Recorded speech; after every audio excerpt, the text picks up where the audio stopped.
السلام عليكم. تعافي الدماغ أو ما يصطلح عليه بالإنجليزي brain rot. من بعد 37 ألف تصويت ومناقشة عامة على مستوى العالم، اختارت هذه الكلمة باش تكون هي كلمة سنة 2024 في جامعة أكسفورد. شنو هو تعافي الدماغ وشنو هو الأسباب ديالو؟ واش تعافي الدماغ شي حاجة اللي ملموسة تقدر تبقى لنا في الدماغ؟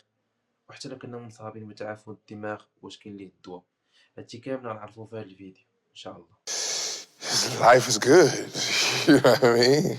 كتعرف جامعة أكسفورد التعافي الدماغي على أنه التدهور المفترض للحالة العقلية والفكرية للشخص، خصوصا إذا كان الإفراط في استهلاك المواد بشكل عام، وبشكل خاص في هذا الزمن ديالنا اللي كنعيشو، المحتوى عبر الإنترنت أو المحتوى التافه. يعني إذا كنت كتقابل انستغرام والتيك توك والسوشيال ميديا بشكل عام لساعات طويلة فتقدر تكون كتعاني من تعفن دماغي. عام 1854 كانت أول مرة كتستعمل هذا المصطلح في كتاب والدن للكاتب هيرني ديفيد ثورو، يا ربي يكون الضغط سميتو صحيح، اللي وصف فيه تأثير الحياة البسيطة في الطبيعة العقل، حيت كيعتبر هادشي كيدل على التراجع الفكري العام.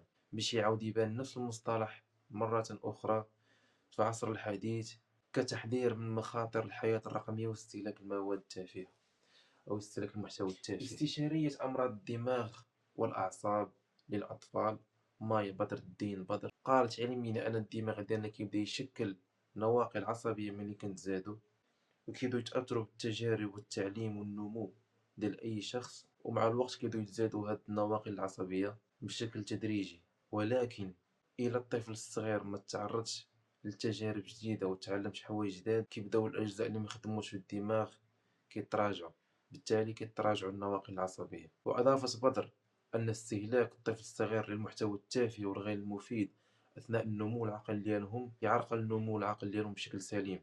ووصات أيضا بتجنب استعمال الهاتف للأطفال الصغار، يعني حيدوا التليفون وليداتكم الصغار. وندوزو دابا الرجال ونساء المستقبل، يعني واخا نتوما أصلا فتوا المرحلة ديال النمو العقل، ولكن تقدر تعرض لتعفن الدماغ من خلال استهلاك المحتوى التافه والغير المفيد والبسيط. فيا عزيزي وعزيزتي المشاهدة، إلا كنتي كتحس بهادشي غنقول لك دابا، فهذا يعني أنك تقدر ممكن تكون مصاب بتعفن الدماغ، ولكن ما تخافش، أنا معك بعد الله عز وجل، وحتى حاجة في هادشي ما غيبقى بإذن الله عز وجل. فأول حاجة الأعراض ديال تعفن الدماغ هو ضعف التركيز اللي كنعانيو منه حنا كاملين. ثاني حاجة شرود الذاكرة، يعني ما كتبقاش تذكر شي حوايج اللي يلاه وقعوا قريبا، وكيولي عندك مشكل في تخزين المعلومات ما كتحفظش. ثالث حاجة هي الاضطرابات العاطفية، هو الجانب حنا كنغفلوا عليه بزاف، ولكن استهلاك المحتوى التافه وتعفن الدماغ كيساهم في ناخذ قرارات عاطفية ديال الله يحسن العون، زعما كتخرجك في حيط، كتقول السبب منين جاي، هو انه عدم التركيز وعدم اتخاذ القرارات وبزاف الحوايج، وشي راجع الشورت كونتنت والريلات في انستغرام والتيك توك. لهذا حاولوا ما امكن انكم تحاولوا تكونسوميو الحاجه المفيده سواء في انستغرام او في التيك توك، لانه اصلا الالغوريثم ديال انستغرام كيوريك انت شنو باغي تشوف، يعني هو عارف شنو باغي تشوف كيعطيك. الا كنتي كتستهلك المحتوى التافه فغيبقى يليح لك المحتوى التافه، الا كنتي انت باغي تستهلك المحتوى المفيد فهو يبقى ديما يليح لك المحتوى المفيد. وحاولوا ما امكن اننا نستعملوا او نكونسوميو المحتوى الطويل في يوتيوب، بودكاست، شي فيديو مفيد، فهذا مزيان الصحه العقليه ديالنا والنفسيه والعاطفيه. اضرار تعفن الدماغ ما كيتحدوش غير في هادشي اللي قلنا دابا. وفقا للدكتوره انا مانويل قالت الافراط في استهلاك الشاشات بشكل عام يسبب نقص في الماده الرماديه والبيضاء في المخ، وبالتالي كيسبب نقص في معالجه المعلومات وكفاءه المخ.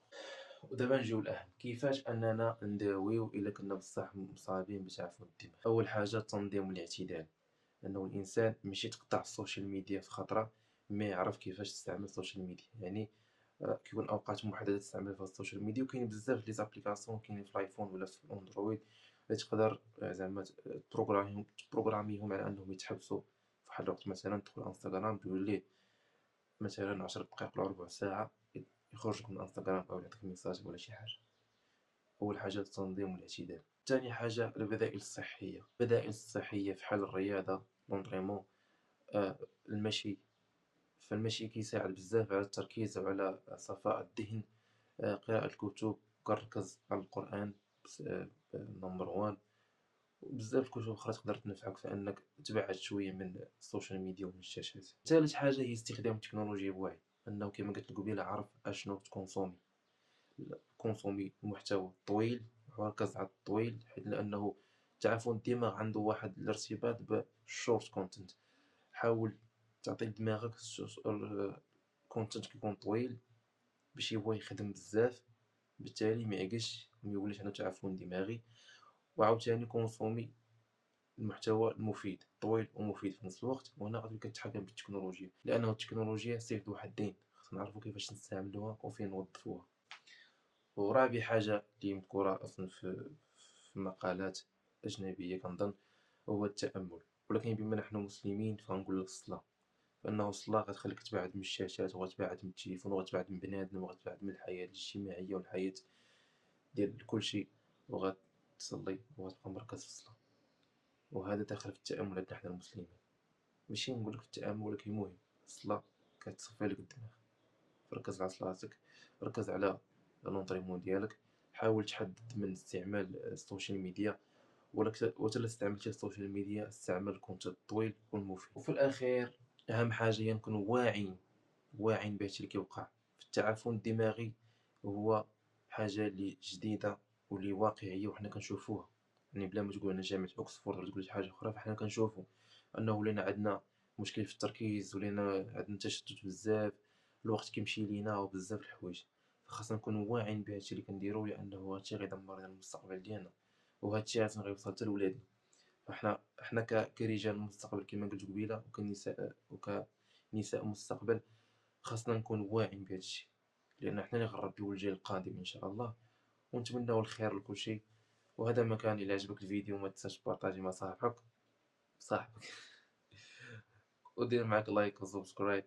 نشوفكم الفيديو الجاي. السلام عليكم.